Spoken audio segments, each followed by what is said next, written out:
Alright,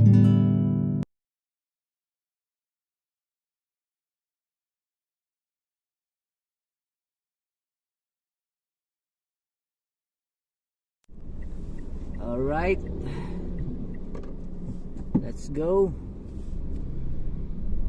Good evening mga kasama. Nandito tayo sa San Pablo. Pauwi na ulit. Galing work. Galing work. Samahan niyo ako sa aking paglalakbay ngayong gabi. Gabayan nawa ang ating paglalakbay, makarating ng mapayapa at ligtas. So ayan, today is Monday, August 15. Merong hindi magandang nangyari ngayong araw mga kasama. Hindi tayo nakasahod. Hindi tayo nakasahod ngayon, August 15. Na-delay ang pasahod ni Mayora. May nangyari.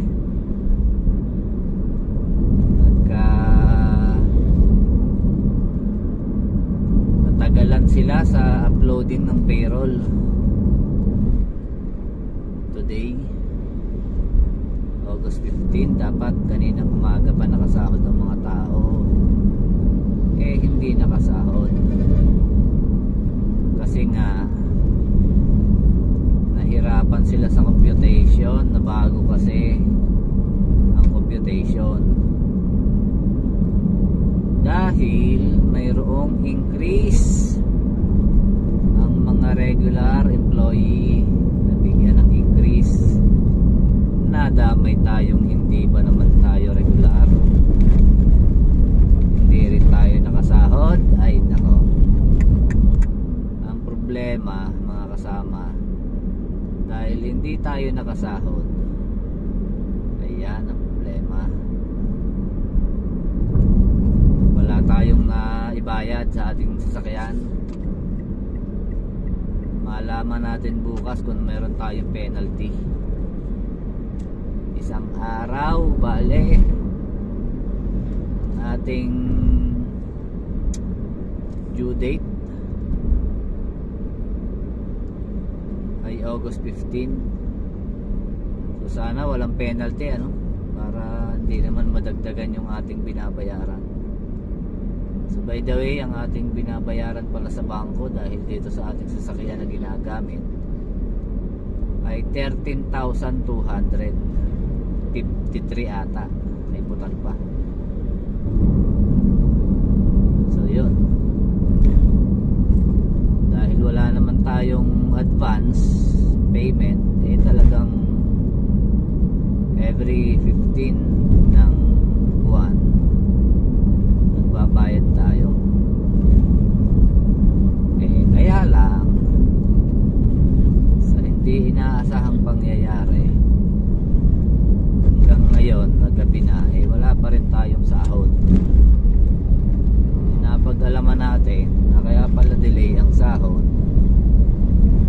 ay nagmano-mano sila ng computation ngayon dahil mayroong napabalita na, or malamang confirmed na yun, kaya nahirapan daw dahil di umano may increase ang ating mga kasamang regular. Sana all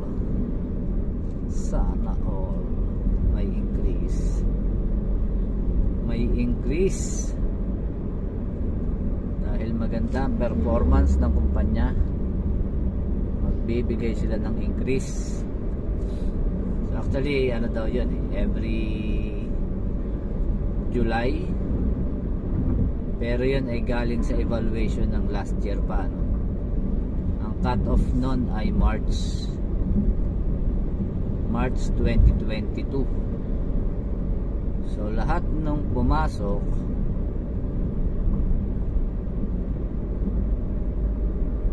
hanggang March 2022 ay may increase.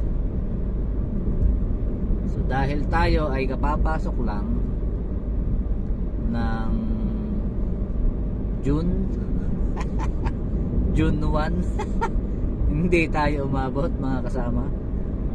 Malayo, malayong hindi tayo mabibigyan ng increase dahil tayo naman na hindi pa regular. Para lang yun sa mga regular employee, entitled only for the regular employees. Sana all, mapapasana all ka lang. At least, di ba? At least for next year, kung loloobin na tayo nandiyan pa rin sa kumpanya, no? Mapapabilang naman tayo next year sa mabibigyan ng increase. At least hindi naman kagaya sa ibang company na inugatan na wala pa ring increase. So mayroon talagang mga companies na nagbibigay ng regular increase yearly. Meron din naman na talagang makukunat, ano? Laging sinasabing wala kaming kita, break even. Yun ang masama. Pag narinig niyo yan sa kumpanya nyo na laging break even, kahit kay OT na pagod na kayo sa kumpanya, ay break even pa din ang sinasabi na hindi yan magbibigay ng increase. Wag na kayong humingi. Ganon ang palatandaan ang magbibigay ng increase.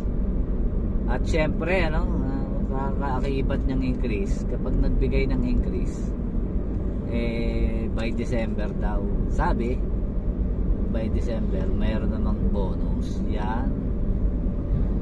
At ang good news mga kasama, sa bonus kasama tayo.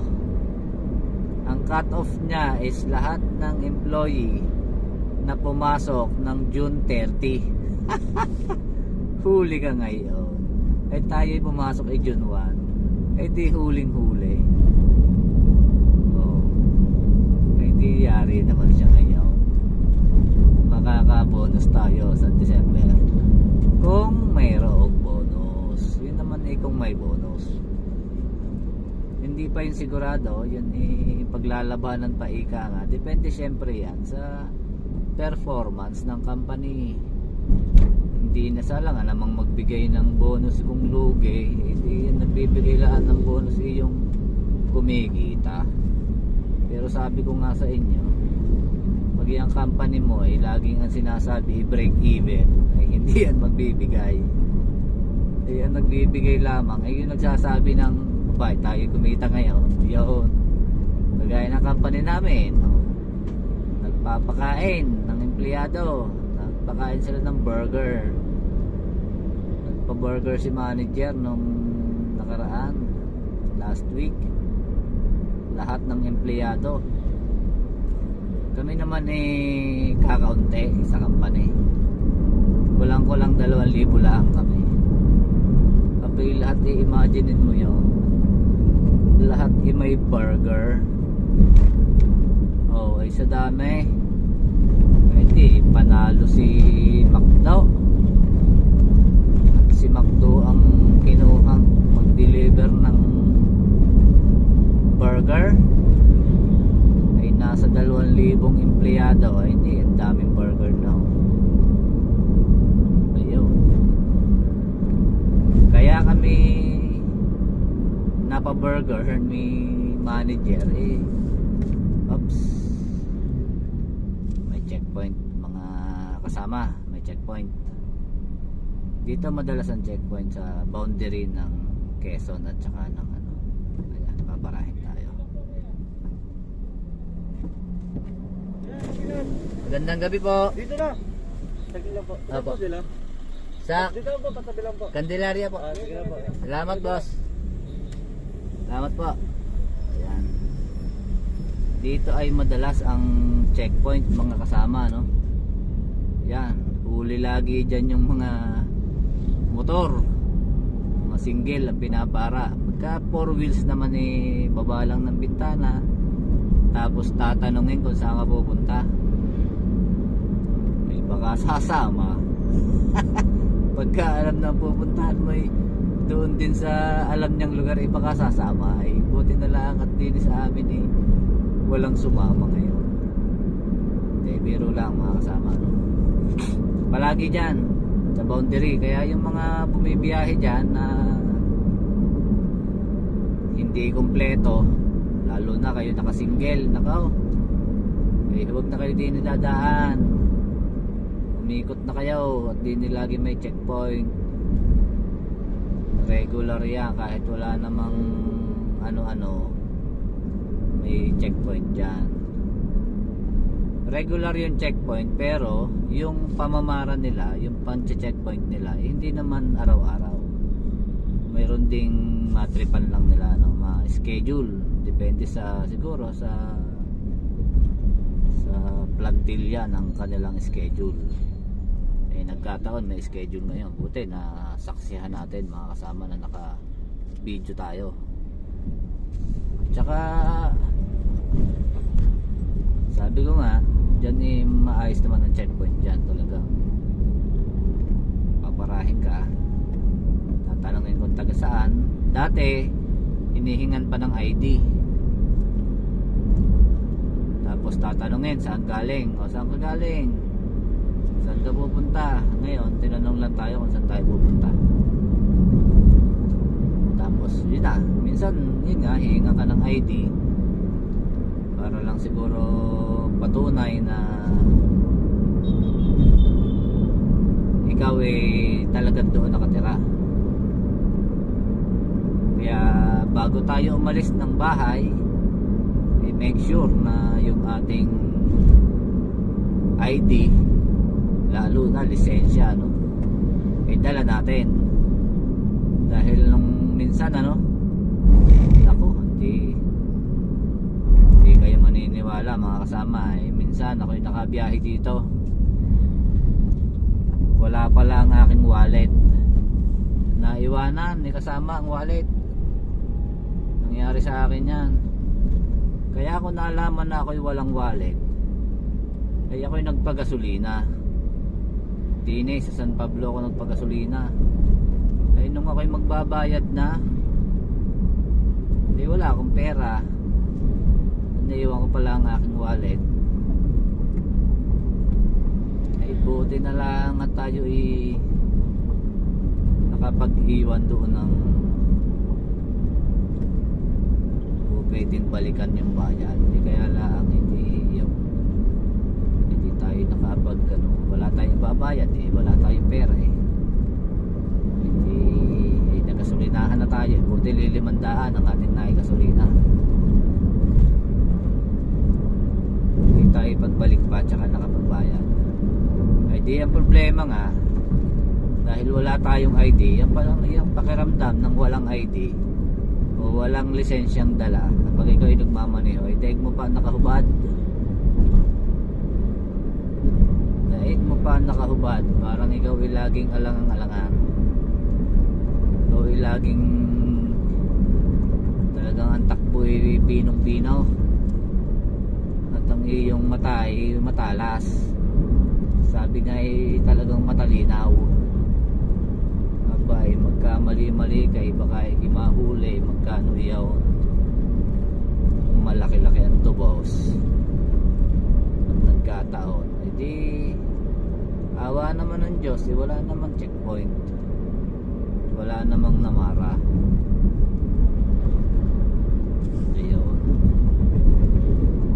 Ayaw pala, baka makakalimutan ako. Tigan ko nang makakalimutan mga kasama. Shout out kay Kenneth Reyes, ang ating masugid na taga-subaybay from Masalotres, Candelaria, Quezon. Kenneth Reyes, shout out sa'yo. Salamat sa suporta. So nood lang tayo ng mga video ni kasama, at talaga namang di pasasaan, gaganda rin ang ating view. Lagi na lang madilim, lagi na lang gabi, dapat pala ang pangalan na rin hindi kasama, dapat pala yung night rider.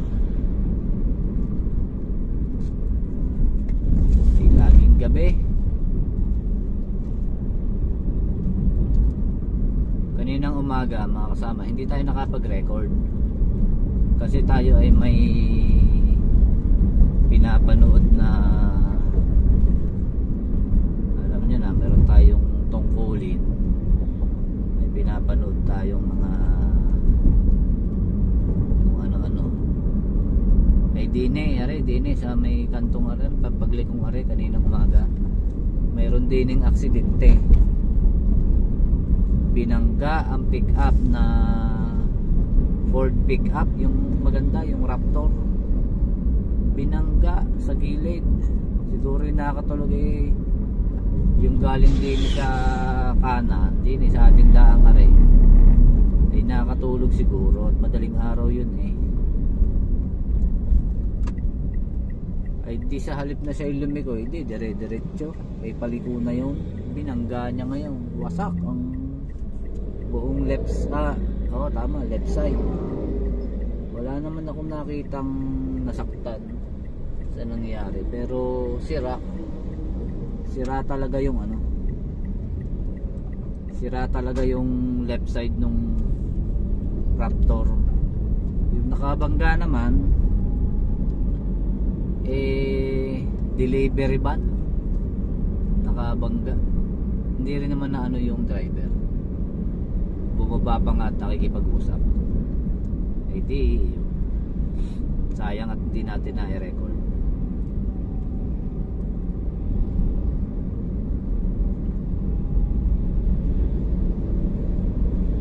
Kaya sa mga kasama kong driver, nako, lalo na pagka tayo inaantok, huwag na tayong bumiyahe, huwag na natin ituloy. At talagang pag ikaw inantok, may hawak kang manibela, pag hindi ka nasaktan ikaw ang makakasakit. Pag ang dala mo yung malaki gaya na yan, mga truck, nakaw, talagang napakasakit na yan. Kaya mas magandang tayo tumigil muna sa isang tabi at tayo ay matulog safe. Sabihin mong maaabala pag kayo naman na-aksidente, di kayo din abala din, di ka rin naman makakaalis hanggat di yung clear. Mas matagal ang abala na yun, hindi lang isang oras ikaw ginaidlip na, ginakaidlip na mga 30 minutes tanggal na ang iyong antok, di biyahe uli, di ligtas at saka mas mabilis.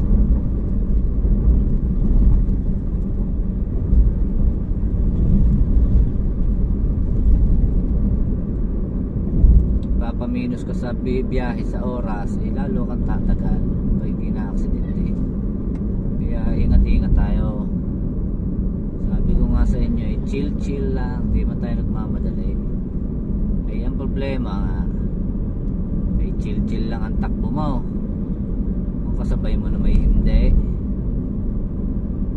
At saka chill lang ang takbo mo, ay nakatulog ka naman, ay di bangga din. Chill lang tayo, pero dapat malinaw din ang kaisipan. Ang manibela ay laging hawak, huwag bibitawan.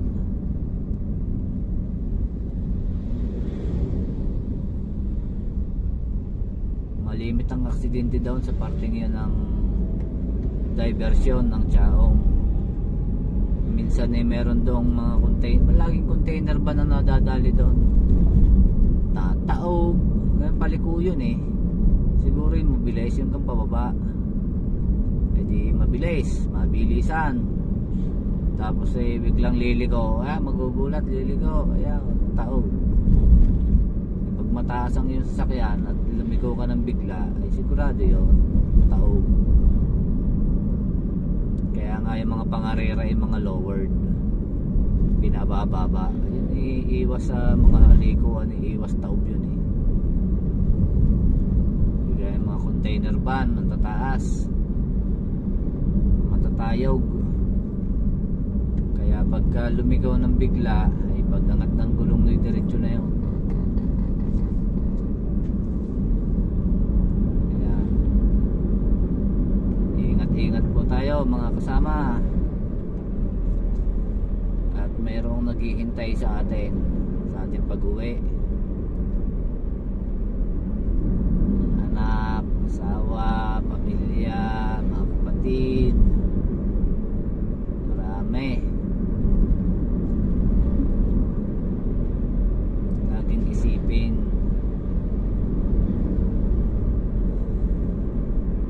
isipin natin yun sinasabi. Maganda na naman ang daan din sa lugar are Talisay yata rin katuwirang are o hindi, Talisay lampas na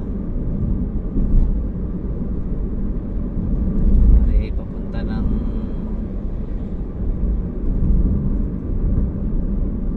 Talisay nga ata rin. Sa ganda naman ito, tuwid na tuwid eh. Sa likod mo naman pick up mo, huwag malikot sa daan.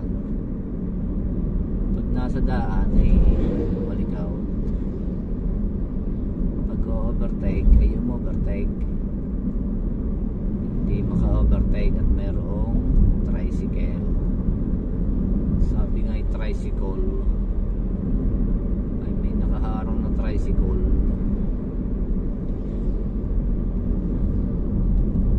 Tayo na may nakaka-overtake lang kapag ang ating nasa unahan ay mababa sa 60. Pag tumaas na sa 60 hindi na tayo makaka-overtake. At ang ating takbo 60 din lang. Disiplina.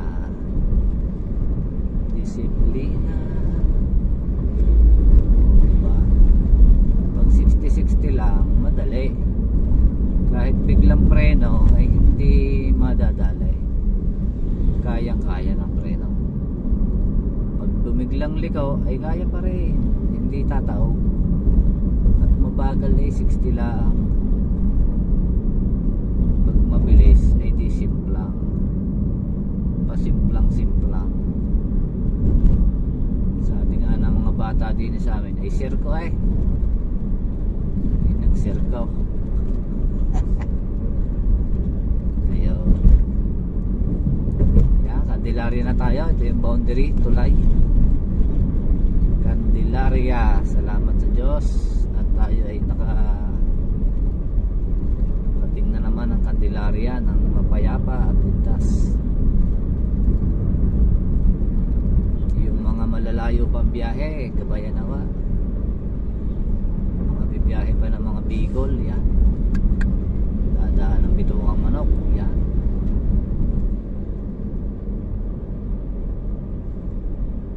Bituang Manok sa parte nga ng Quezon yun. Atimonan, Quezon. Sa tanda ko na sa Quezon hindi ko pa yun nararating. Mapuntahan nga yun minsan mga kasama. Samahan niyo ako minsan sa pupuntahan natin yung Atimonan, yung Bituang Manok, para marating natin yung sinasabing Bituang Manok. Maganda raw doon, zigzag. So ayun mga kasama, hanggang dito na lang tayo. Salamat sa inyong pagsama sa akin ngayong gabi.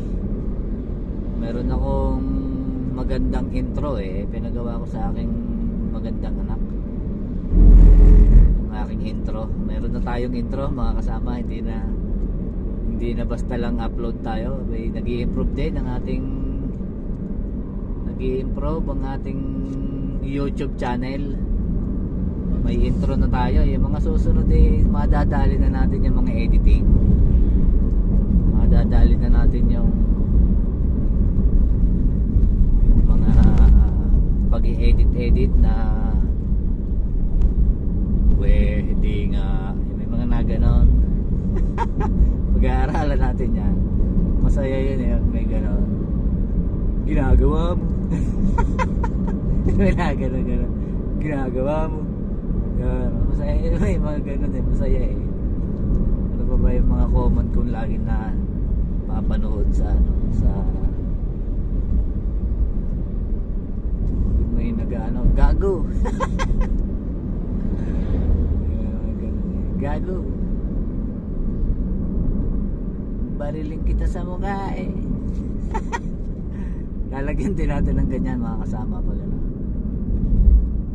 Last mo na yan ha. Ganun pa eh. Mga tropa nating YouTuber. Pero mga ganyan eh. Basta saan ba't mag-i-improve din? Sama lang kayo sa akin. Maayos din natin yan. So dito na lang mga kasama. Signing out.